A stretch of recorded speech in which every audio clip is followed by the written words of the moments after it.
بسم اللہ الرحمن الرحیم۔ اللہ تبارک و تعالیٰ کے پاکیزہ نام سے آغاز کرتے ہیں جو بہت مہربان نہایت رحم والا ہے۔ حدیث چل رہی تھی جس میں حضرت ابن عباس رضی اللہ تعالیٰ عنہ راوی ہیں، اور یہ کہتے ہیں کہ عبد القیس کے وقت سرکار کی خدمت میں حاضر ہوا تھا جنہوں نے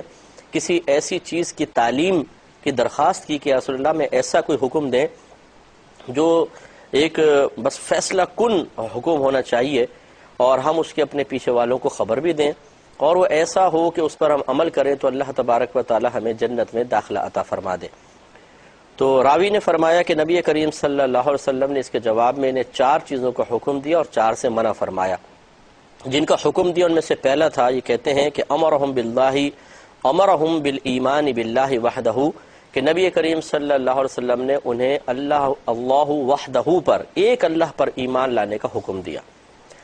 تو اب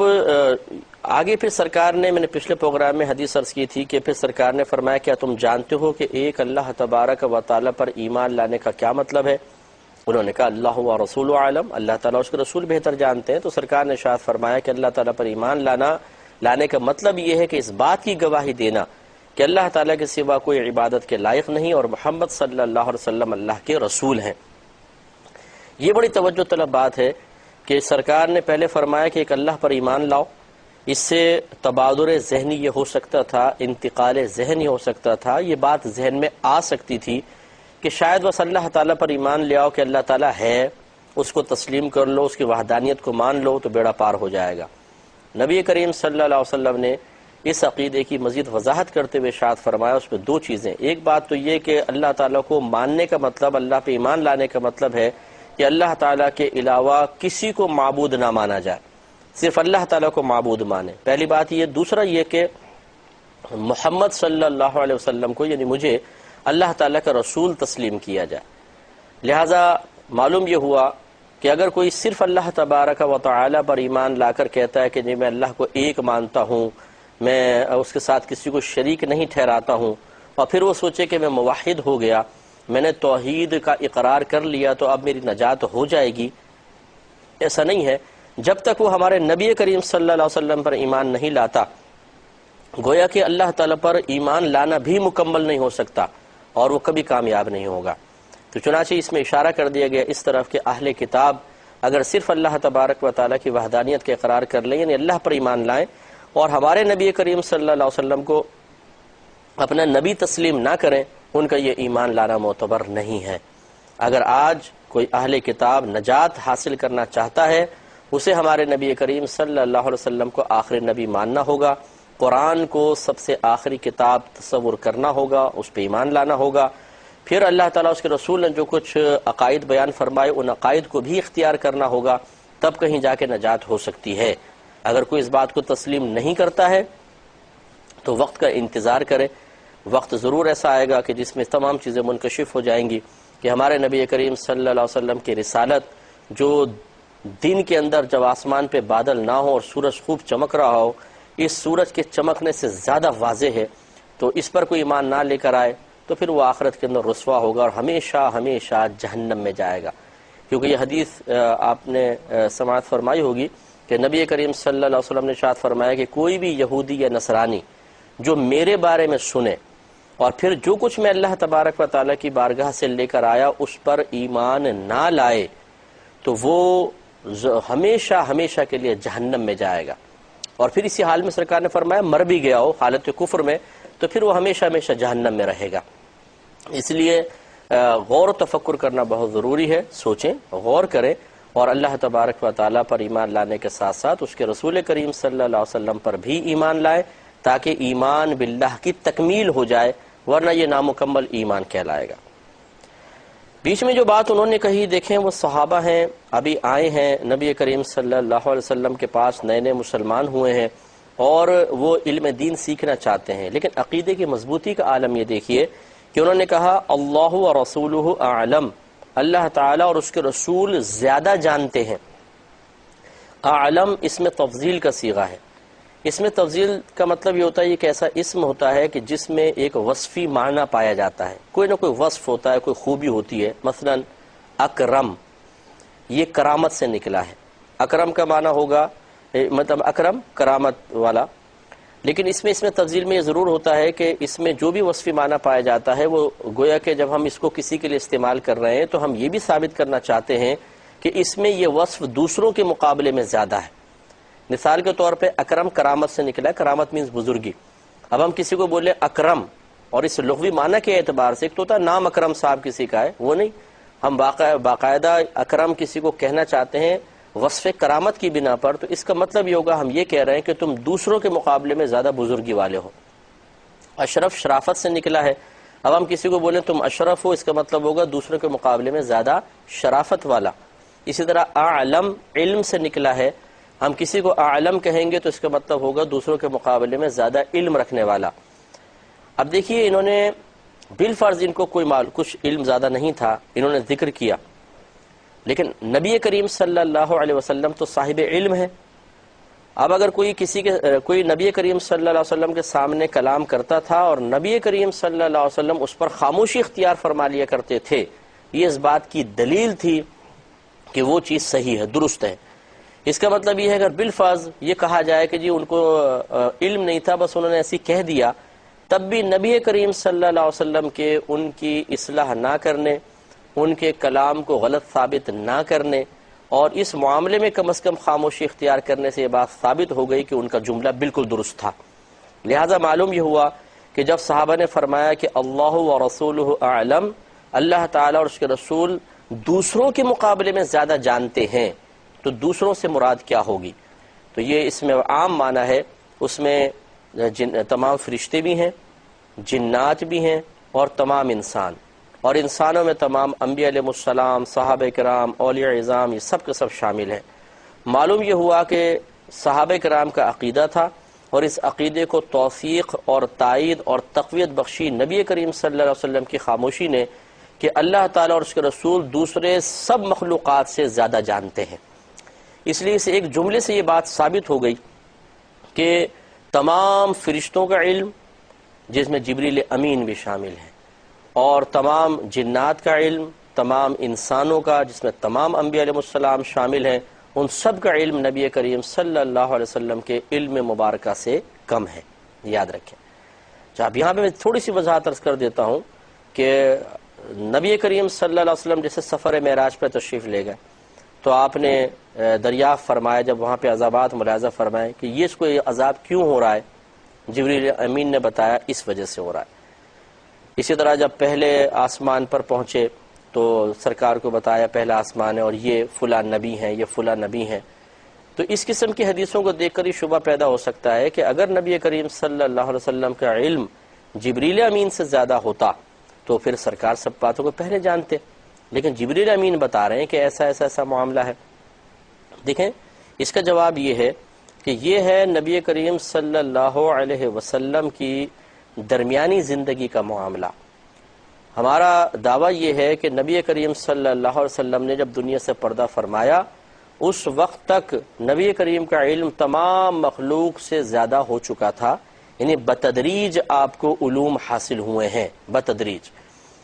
اور ہاں یہ ضرور ہے کہ زندگی کے اندر بعض چیزوں کے بارے میں آپ کو جب تک علم نہیں تھا تو اس میں ٹھیک ہے علم نہیں تھا، لیکن یہ کوئی عیب نہیں ہے جب تک کوئی بات اللہ تعالیٰ کی طرف سے سکھائی نہیں گئی، بتائی نہیں گئی، اور وہ نبی کریم صلی اللہ علیہ وسلم کو اس وقت بالفرض معلوم نہیں ہے، تو اس کو عیب کوئی بھی نہیں کہتا۔ ایک بچہ اگر اسکول پڑھنے جاتا ہے اس کو کچھ بھی نہیں آتا تو کیا ہم یہ کہیں گے کہ تم میں عیب ہے؟ نہیں، وہ ٹھیک ہے، وہ تو ابھی ابتدائی پوزیشن میں ہے۔ ہاں سیکھنے کے بعد پھر وہ بھول جائے تو پھر اس کو عیب کی طرف نسبت کر دیتے ہیں۔ خلاصہ کلام یہ ہے کہ یہ تو درمیانی زندگی کی ایک حدیث ہے، اس میں بھی صحابہ یہ فرما رہے ہیں کہ اللہ و رسولہ اعلم، اور پھر آخری وقت تک تو نبی کریم صلی اللہ علیہ وسلم کو جو علوم دیے گئے، جیسے سفر معراج کے آپ لے لیں، اسی سے میں ایک آپ کو یہ سوچ دینے کی کوشش کر رہا ہوں کہ دیکھیں جب سدرۃ المنتہا پر پہنچے، جبریل امین نے عرض کی کہ اب اگر میں آگے گیا تو میرے پر جل جائیں گے، کیونکہ اس کے اوپر کوئی نہیں جا سکتا۔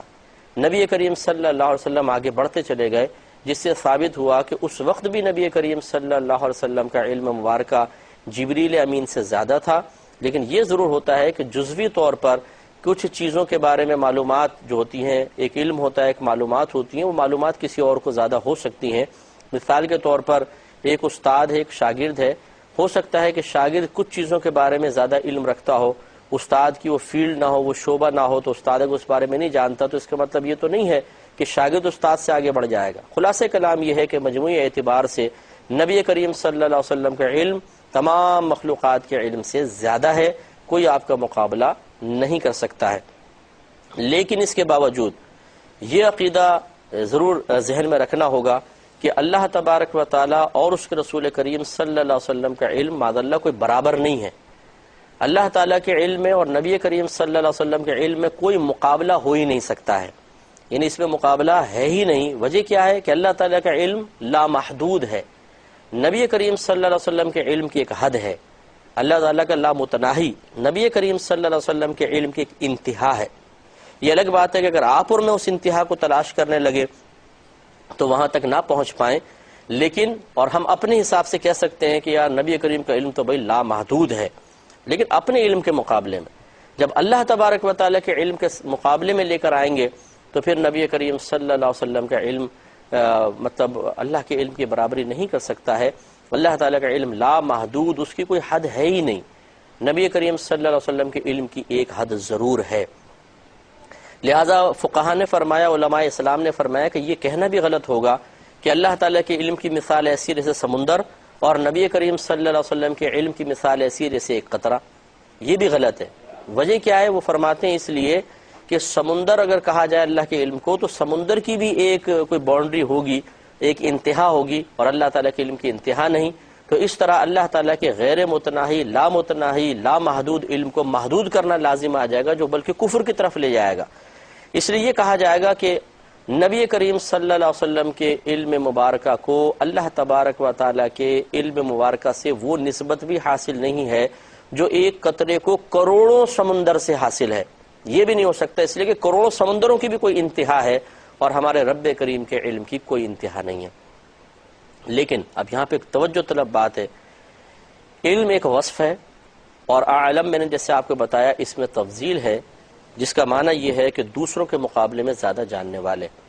یقینی سی بات ہے کہ صحابہ کرام علیہ رضوان معاذ اللہ کوئی مشرک تو نہیں ہے، وہ کوئی شرک کا ارتکاب تو نہیں کر رہے ہیں۔ خدا نخواستہ بالفرض اگر کسی سے کوئی کلام میں خطا ہو بھی تو پھر نبی کا فرض ہے کہ کلام میں اصلاح کر دے، لیکن نبی کریم صلی اللہ علیہ وسلم نے اس جملے کو سن کر خاموشی اختیار فرما کر یہ قیامت تک کے لیے ثابت فرما دیا کہ اگر نظریہ اور عقیدہ ٹھیک ہو تو اللہ تعالیٰ اور اس کے رسول کا کسی ایک وصف کے ساتھ ذکر کرنا شرک نہیں ہے۔ جیسے صحابہ کرام نے اللہ و رسولہ اعلم کہا، اگر کوئی ابھی کھڑا ہو کے کافر مثلا کہے کہ بھی یہ تو معاذ اللہ ثم معاذ اللہ شرک لگتا ہے کیونکہ آپ نے اللہ تعالیٰ اور اس کے رسول کو علم نہیں اعلم ہونے میں ایک ساتھ ذکر کر دیا، تو ہم جواب یہ دیں گے کہ ذکر کرنا کچھ اور ہوتا ہے اور عقیدہ کچھ اور ہوتا ہے۔ بعض اوقات ذکر کی وجہ سے اگر آپ کو کوئی شبہ پڑ بھی رہا ہے تو جب ہمارا آپ عقیدہ سنیں گے تو عقیدے کے اعتبار سے وہ شبہ زائل ہو جائے گا۔ مثلا اگر کوئی کہے کہ آپ نے یہ کہا کہ اللہ و رسولہ اعلم، اللہ تعالیٰ اس کے رسول دوسروں کے مقابلے میں زیادہ جانتے ہیں تو یہ شرک ہو گیا، تو ہم کہیں گے کہ نہیں، شرک اس لیے نہیں ہوا کہ اس کے پیچھے ہمارا درست عقیدہ کار فرما ہے۔ وہ کیا ہے؟ وہ چار فرق ہیں کہ علم کے معاملے میں خصوصی طور پر لے لیں کہ اللہ تبارک و تعالیٰ کا علم ذاتی، نبی کریم صلی اللہ علیہ وسلم کا عطائی، اللہ تبارک و تعالیٰ کا قدیم یعنی ہمیشہ سے ہے، نبی کریم صلی اللہ علیہ وسلم کا غیر قدیم کہ پہلے آپ کے پاس نہیں تھا، اللہ تعالیٰ نے عطا فرمایا۔ اللہ تبارک و تعالیٰ کا علم مبارکہ لامحدود، اس کی کوئی حد نہیں ہے، نبی کریم صلی اللہ علیہ وسلم کے علم کی اس کے مقابلے میں کوئی نہ کوئی حد ضرور ہے۔ اللہ تبارک و تعالیٰ کا علم غیر فانی ہے، اس پہ کبھی فنا واقع نہیں ہو سکتی، نہ فنا ممکن ہے۔ نبی کریم صلی اللہ علیہ وسلم کے علم مبارکہ پر فنا کا واقع ہونا ممکن ہے، اگرچہ واقع ہوگی نہیں، کیونکہ اللہ تعالیٰ نے قرآن عظیم میں وعدہ فرمایا وَلَلْآخِرَةُ خَيْرٌ لَكَ مِنَ الْأُولَى، اے حبیب کریم صلی اللہ علیہ وسلم، ہر آنے والی گھڑی آپ کے لیے انعامات و فضائل و برکات و کمالات کے اعتبار سے پہلی گھڑی سے افضل ہے۔ اس کا مطلب ہے نبی کریم صلی اللہ علیہ وسلم ہمیشہ مائل بترقی رہیں گے، کبھی تنزلی کی طرف نہیں آئیں گے، اور پہلے جتنا علم اس سے پیچھے اگر انسان آ جائے کم علمی کی طرف تو یہ تنزلی ہے، علم بڑھے تو یہ ترقی ہے۔ تو جب اللہ تعالیٰ نے وعدہ فرما لیا کہ آپ ہر آنے والی گھڑی آپ کے لیے باعث ترقی ہوتی چلی جائے گی، تو معلوم یہ ہوا کہ یہ تو قرآن بتا رہا ہے کہ نبی کریم صلی اللہ علیہ وسلم کا علم فنا ہوگا نہیں، یعنی اس پہ فنا واقع نہیں ہوگی. لیکن مسئلہ وہی ہے کہ جب ہم اللہ تعالیٰ کے علم کے مقابلے میں لے کر آئیں گے اور تو فرق کرنا ہوگا، اور ہم یہ کہیں گے کہ اللہ تعالیٰ کے علم پر فنا واقع نہیں ہو سکتی، نہ وہ فانی ہے نہ فنا واقع ہو سکتی ہے. نبی کریم صلی اللہ علیہ وسلم کے علم پہ فنا واقع ہو تو سکتی ہے، ممکن ہے، لیکن ہوگی نہیں. اب اس بات کو تھوڑا سا سمجھ لیں، شاید تھوڑی سی اگر آپ کو مشکل ہو رہی ہو کہ ایک کام بعض اوقات ممکن ہوتا ہے لیکن وقوع پذیر نہیں ہوتا. مثال کے طور پہ یہ ممکن ہے کہ میں یہ کتاب اٹھا کر آپ کی طرف پھینک دوں، کیمرے پہ مار دوں، یہ ممکن ہے. کتاب ہلکی ہے، میں اٹھا بھی سکتا ہوں اور اس کو پھینک بھی سکتا ہوں، یہ میرے لیے ممکن ہے. لیکن کیا ایسا کبھی واقع ہوگا؟ ہوگا نہیں. کتاب کے ادب و احترام کی بنا پر ایک پروگرام چل رہا، اس میں کون کتاب اٹھا کے کیمرے پہ مارے گا؟ معلوم ہوا کہ بعض اوقات ایک چیز ممکن تو ہوتی ہے لیکن وقوع پذیر کبھی نہیں ہوتی.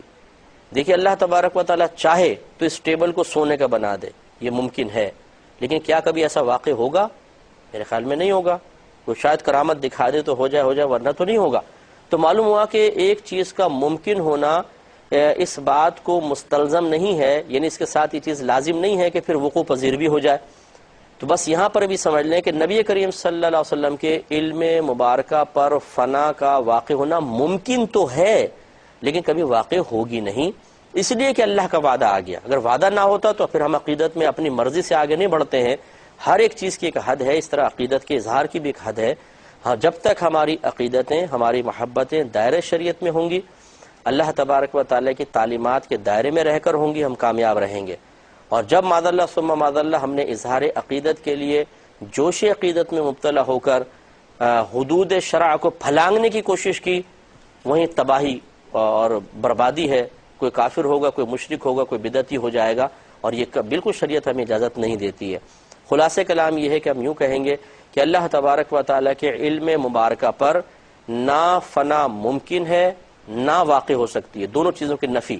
لیکن نبی کریم صلی اللہ علیہ وسلم کے علم مبارکہ پر فنا کا واقع ہونا ممکن تو ہے لیکن واقع کبھی ہوگی نہیں. تو ان چار فرقوں کو ذہن میں ملحوظ رکھ کر اگر یہ جملہ کہا جائے اللہ و رسولہ اعلم، تو کوئی کفر و شرک نہیں ہوگا. اور اگر کوئی کہے کہ میں ان چار فرقوں کو نہیں مانتا ہوں تو پھر تو دیکھ لیں ایک وصف میں اللہ تعالیٰ اس کے رسول کو شریک کیا گیا ہے لیکن ذکر میں حقیقتاً نہیں. اس پر انشاءاللہ میں تھوڑا سا اور مزید کلام کروں گا نیکسٹ پروگرام میں. وآخر دعوانا ان الحمدللہ رب العالمین.